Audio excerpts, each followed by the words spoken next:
This video mga ka-idol, dahil tayo ay successful na yung ating channel dahil din sa tulong ni Idol Bernie Rada. Ito yung pinakang aming commander kong sa aming mga trabaho. So ito yung pinakang boss namin at wala siyang sawang tumulong sa amin. Pagtulong sa amin. Kahit oras ang kanyang ibuhos para sa amin o araw at buwan, hindi pa rin siya nag-asawa at sinusuportahan din ng kanyang mga magulang. Kaya dito yun ang kanyang bahay mga ka-idol, oh. Ayan. So siya po mga ka-idol ay 4 years nang nag-vlog. Tapos kahit hindi naman kami masyadong masikat, wala naman kaming kumbaga hindi naman kami humahangad na masikat kaagad. Dahil lahat ng mga artista pinagpaguran din nila at darating din ang araw na tayo din ay makikilala. Kaya kami pumunta rito para i-sit up din naman yung channel ni Idol Junlin TV na kami ding magsama pupunta rito, na talagang binuhos din ang kanyang oras. Dito pa lang sa channel ko siya rin yung suporta at hanggang sa nag-successful sa kanya naman ngayon, nag-successful naman. At dito din yung iba nating kasamahan, yung isa at wala dito. Ito po si Yuyo Bin, yan, natalon-talon po siya sa tuwa po ng aming channel na nag-successful uli. At dito naman po yung ating may bahay na si Lola, yan po sa loob. At ang kapatid ni Idol Bernie Rada. Ayan mga ka-idol, oh. Yeah. Okay, kung yung nagkakapi kami dito. Nagkakapi sila mga ka-idol. Ito yung bahay nila.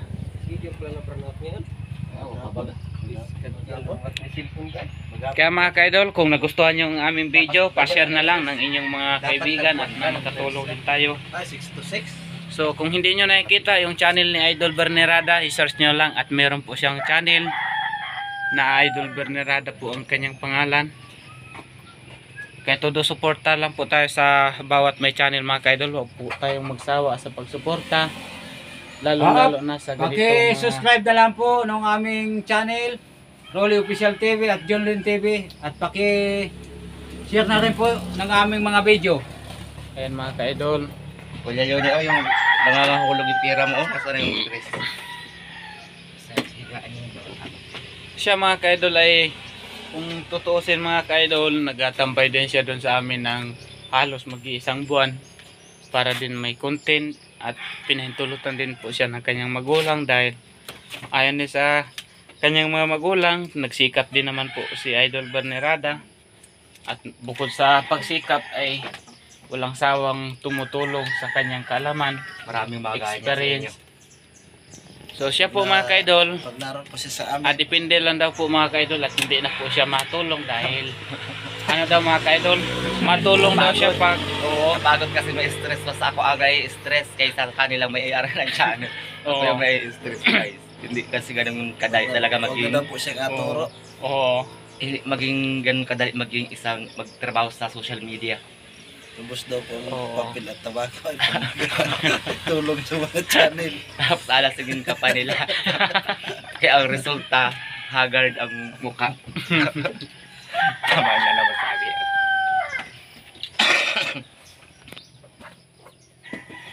At si Idol Bin po ay talagang binata siya ngayon. Ilang subscriber ni Kuya Kwan ay? Ni Kuya Kaya ngayon mga ka-idol, ang sa amin din naman, makaano tayo ng utang na loob dito sa kay Idol Bernie Rada, na sa inyong walang sawang pagsuporta, babalikan po natin sila at ipapakita po natin na hindi po nagkakamali si Idol Bernie Rada sa kanyang tinutulungan na taga Aurora, Quezon. So si Idol Bernie po ay taga San Andres, Quezon. Dito po kami natulog. Ayan po ang kanyang bahay. Shout out na lang po kay Idol Claudio Mahinay Vlog. Pag nalaparoon naman yan, ang daya mo Lods, hindi kayo tumundag ito. Lagi